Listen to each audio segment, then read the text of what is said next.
Welcome to this explainer. Today, we're going on a wild ride that is literally going to shift the way you perceive the world around you. We're going to start by zooming all the way in, like microscopic neurobiology in, on the exact moment you wake up. And then, we're going to progressively zoom out. We'll look at our modern habits, the invisible structure of our society, the deep, mind-bending secrets of the ancients, and finally, we'll zoom all the way out to the deepest philosophical illusions of reality itself. Get ready because we have a whole lot of unlearning to do. Seriously, ask yourself right now, what if everything you think you know about your daily habits, the society you live in, and even the thoughts bouncing around in your own mind is actually just an illusion?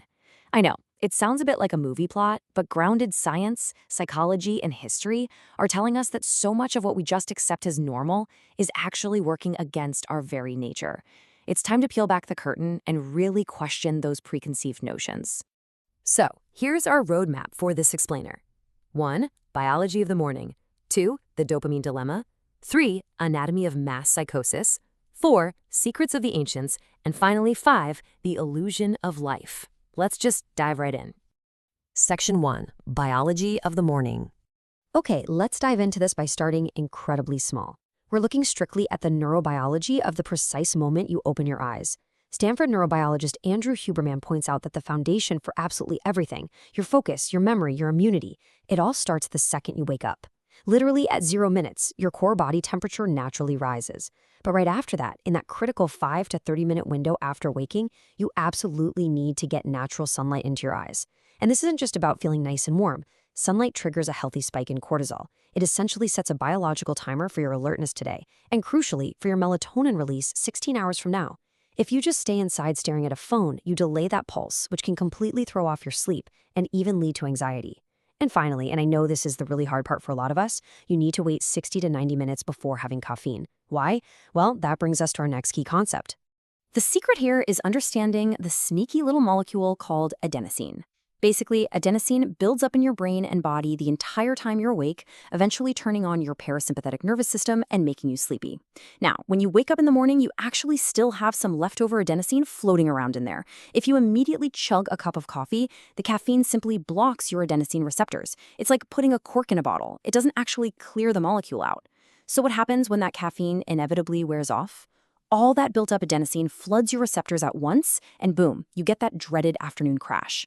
By simply delaying your caffeine intake, you're allowing your body to naturally clear out that morning adenosine first. It's a real game changer. Moving on to Section 2, the dopamine dilemma. Let's start moving outward from our internal morning biology to the modern psychological hurdles we're all facing. You see, the way we source our motivation chemicals is radically changing, and honestly, not for the better. And this brilliantly illustrates the generational struggle we're dealing with. On one hand, we have healthy dopamine. When you get that morning sunlight or push through some cold exposure, your body releases this long, healthy arc of dopamine. This is essentially the molecule of motivation. It's your life force. On the flip side, though, we have artificial dopamine. This is the stuff derived from our cell phones, the endless social media scrolling, the constant dings of notifications. This form is highly addictive. It acts almost like a numbing agent for stress, and according to author Simon Sinek, it's actually becoming permanently hardwired into our brains, particularly during adolescence. Sinek points out that an entire generation, specifically millennials, but definitely Gen Z too, were dealt a pretty tough hand culturally. He breaks it down into 4 main factors. First up, failed parenting strategies. Things like handing out unearned praise and participation medals, which basically shattered self-images the second the real world hit them. Second, technology. That unfettered access to the addictive dopamine devices we just talked about, leaving young adults without deep, natural coping mechanisms. Third is impatience. We're living in a world of instant gratification where literally everything, except deep relationships and genuine job satisfaction, can be downloaded in seconds. And finally, environment. We're dropping these young adults into corporate spaces that care way more about short-term numbers than long-term human development. A lot of young people think they are the problem, but it's largely this massive systemic environmental issue. Which brings us to Section 3, Anatomy of Mass Psychosis. All right, let's scale the lens way up now, from generational psychology to, well, complete societal madness. The legendary psychologist Carl Jung once said, "It is not famine, not earthquakes, not microbes, not cancer, but man himself who is man's greatest danger to man." Man, that is a haunting realization. Jung was warning us that the true threat to civilization isn't physical at all. It's our absolute inability to handle the dark forces of our own collective psyche. Left unchecked, it can lead to a psychic epidemic, or what's known as mass psychosis. So you might be wondering, how exactly does an entire population just go mad? Well, it happens through a highly systematic psychological process called menticide. This literally translates to the killing of the mind. Step 1 is sowing fear. Bad actors use these staggered, relentless waves of terror to prime a population into a state of panic. Step 2 is spreading propaganda. By constantly pushing contradictory information and complete illogic, even the clearest thinkers become utterly confused. Step 3 is enforced isolation. By separating people from one another, you remove the positive example of clear-headed individuals. This makes everyone way more susceptible to conditioning. And finally, Step 4, totalitarian submission. Exhausted, terrified, and completely isolated, the masses desperately crave order, and they'll voluntarily surrender their freedom to anyone who promises safety. Pretty dark, right? But listen, it is not a lost cause. How do we pull a society back from the brink of this? Political dissident Václav Havel suggested an incredibly powerful cure: parallel structures. Basically, these are organizations, businesses, and little communities that physically exist inside the mad society, but they operate morally completely outside of it. By building these enclaves of freedom and sanity, and by the way, using humor to just relentlessly ridicule the people seeking total control, truth and common decency can actually survive. Over time, these parallel structures can slowly reverse the psychosis. Let's lighten things up a bit with Section 4, Secrets of the Ancients. Let's use that idea of truth surviving over time to shift gears. As a quick mental palate cleanser, we're taking a little detour into history. Have you ever noticed that almost zero ancient country flags use the color purple? Like, none of them. That's because, right up until the 1850s, a single pound of Tyrian purple dye costs the modern equivalent of $56,000. No joke. It required crushing tens of thousands of these very specific sea snails just to get a few tiny drops of dye. Purple was literally worth 3 times its weight in solid gold. So basically, absolutely no country was rich enough to mass-produce purple flags. Sometimes the most fascinating mysteries of history just come down to basic economics. Now, what's really interesting about this slide is jumping from simple economics to the absolute mind-boggling precision of ancient architecture. Just consider the number 43,200. If you take the base perimeter of the Great Pyramid of Giza and multiply it by exactly 43,200, you get the equatorial circumference of the Earth. If you take the pyramid's height and multiply it by that exact same number, you get the polar radius of the Earth. I mean, think about that.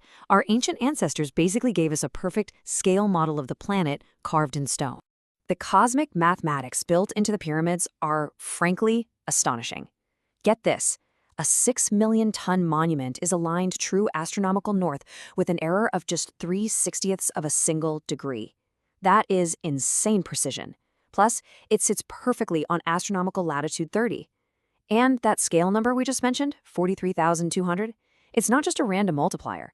It's a multiple of 72, which directly reflects the Earth's precessional wobble through the zodiac over tens of thousands of years.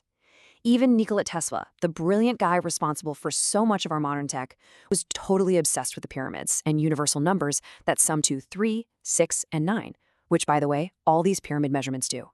It's like a giant puzzle, and many believe these monuments act as a permanent mathematical message to the future about our true place in the universe. And finally, Section 5, the illusion of life. Let's move to and see how this builds into our final massive zoom out. We're stepping into the abstract philosophical realm here. The philosopher Alan Watts loved to contrast 2 totally different ways of viewing our existence. The modern Western view treats life as this incredibly serious journey. You know the drill. Our education systems put us on this rigid conveyor belt. Kindergarten leads to high school, which leads to college, which leads to your career quota, and it's all moving toward this abstract destination of success or retirement. But Watts suggests the Eastern view is actually far more accurate. Life is playful. It's an analogy of music. When you listen to a great song, you don't just sit there impatiently waiting for the final crashing chord. When you dance, you don't aim to arrive at a specific spot on the floor.